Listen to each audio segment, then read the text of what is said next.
Hi friends, hi viewers, ಎಲ್ಲರಿಗೂ ನಮಸ್ಕಾರ. Welcome to S kitchen corner. ನಾನಿವತ್ತು ಕಷಾಯ ಮಾಡ್ತಾಯಿದ್ದೀನಿ. ನೆಗಡಿ ಕೆಮ್ಮಾದಾಗ ಕಷಾಯ ಕುಡಿದ್ರೆ ನೆಗಡಿ ಕೆಮ್ಮೆಲ್ಲ ವಾಸಿಯಾಗುತ್ತೆ ಜಲ್ದಿ. ಅದಕ್ಕೆ ಬೇಕಾಗುವ ಸಾಮಗ್ರಿಗಳು ಇಲ್ಲಿ ನಾನು 1 ಟೇಬಲ್ ಸ್ಪೂನ್ ಬೆಲ್ಲ ತೊಗೊಂಡಿದ್ದೀನಿ, 1 ಟೀ ಸ್ಪೂನು ಧನಿಯಾನ ಕುಟ್ಟಿಟ್ಕೊಂಡಿದ್ದೀನಿ, 10 ಕಾಳು ಮೆಣಸನ್ನ ಕುಟ್ಟಿಟ್ಟಿದ್ದೀನಿ, ಜೀರಿಗೆ 1 ಟೀ ಸ್ಪೂನು ಕುಟ್ಟಿಟ್ಟಿದ್ದೀನಿ, ಶುಂಠಿ 1 ಇಂಚು ಜಜ್ಜಿಟ್ಕೊಂಡಿದ್ದೀನಿ ಸಿಪ್ಪೆ ತೆಗೆದುಬಿಟ್ಟು. ನೋಡಿ, ಒಂದು ಚಿಕ್ಕ ಕಪ್ಪಲ್ಲಿ 1/4 ಕಪ್ಪಷ್ಟು ಹಾಲು, ಒಂದು ಲೋಟ ನೀರು. ಈಗ ಮಾಡೋದು ಹೇಗಂತ ನೋಡೋಣ. ಈಗ ಒಂದು ಪಾತ್ರೆ ಇಟ್ಕೊಳ್ಳಿ. ನೋಡಿ, ಗ್ಯಾಸ್ ಆನ್ ಮಾಡ್ಕೊಳ್ಳಿ, ಮೀಡಿಯಂ ಫ್ಲೇಮ್ಗೆ ಇಟ್ಕೊಳ್ಳಿ.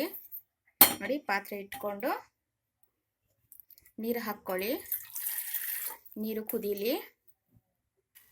ನೋಡಿ, ನೀರು ಚೆನ್ನಾಗಿ ಕುದೀತಾ ಇದೆ.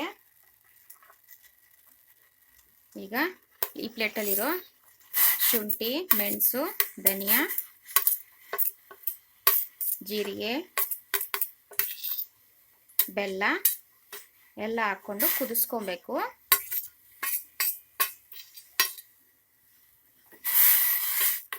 ನೋಡಿ, 5 ನಿಮಿಷ ಚೆನ್ನಾಗಿ ಕುದಿಸ್ಕೊಬೇಕು. ನೋಡಿ, ಕುದೀತಾ ಇದೆ ಚೆನ್ನಾಗಿ. 5 ನಿಮಿಷ ಚೆನ್ನಾಗಿ ಕುದಿಬೇಕು. ಅದರಲ್ಲಿರೋ ಇದೆಲ್ಲ ಸಾರಾಂಶ ಎಲ್ಲ ಬಿಡಬೇಕು ನೀರಿಗೆ. ನೆಗಡಿ, ಕೆಮ್ಮು, ಜ್ವರ ಆದಾಗ ಈ ಥರ ಮಾಡ್ಕೊಂಡು ಕುಡಿದ್ರೆ ಗಂಟ್ಲು ಫುಲ್ಲು ರಿಲೀಫ್ ಆಗುತ್ತೆ, ಜ್ವರನೂ ಜಲ್ದಿ ಹೋಗುತ್ತೆ. ಈಗ ನೋಡಿ, 5 ನಿಮಿಷ ಆಗಿದೆ. ಈಗ ಹಾಲು ಹಾಕ್ಕೊಳ್ಳಿ. ಹಾಲು ಅಷ್ಟೇ, ಜಾಸ್ತಿ ಹಾಕ್ಲಿಕ್ಕೆ ಹೋಗಬೇಡಿ. ನೋಡಿ, ಇಷ್ಟೇ ಹಾಕಬೇಕು ಹಾಲು. ಇದೊಂದು 5 ನಿಮಿಷ ಚೆನ್ನಾಗಿ ಕುದಿಬೇಕು. ಬೆಲ್ಲನೂ ಅಷ್ಟೇ, ಜಾಸ್ತಿ ಹಾಕ್ಕೊಬಾರ್ದು, 1 ಸ್ಪೂನ್ ಮಾತ್ರ ಹಾಕ್ಕೊಬೇಕು. ಮೆಣಸು, ಜೀರಿಗೆದು, ಧನಿಯಾದು ಘಾಟೆಲ್ಲ ಚೆನ್ನಾಗಿ ಬಿಡಬೇಕು ಅದರಲ್ಲಿ, ಶುಂಠಿದೆಲ್ಲನೂ. ಈಗ 5 ನಿಮಿಷ ಚೆನ್ನಾಗಿ ಕುದಿಸ್ಕೊಬೇಕು. ಇದನ್ನು ಮೀಡಿಯಂ ಫ್ಲೇಮಲ್ಲಿ. ನೋಡಿ, ರೆಡಿ ಆಯಿತು. ಈಗ ಗ್ಯಾಸ್ ಆಫ್ ಮಾಡ್ತಾ ಇದ್ದೀನಿ. ನಾನು ಸ್ಟ್ರೈನ್ ಮಾಡ್ಕೊತೀನಿ.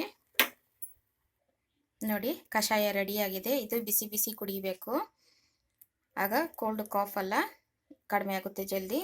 ಈಗ ಕಷಾಯ ರೆಡಿಯಾಗಿದೆ. ನೀವು ಟ್ರೈ ಮಾಡಿ, ಹಾಗೆ ಕಮೆಂಟ್ ಸೆಕ್ಷನಲ್ಲಿ ತಿಳಿಸಿ.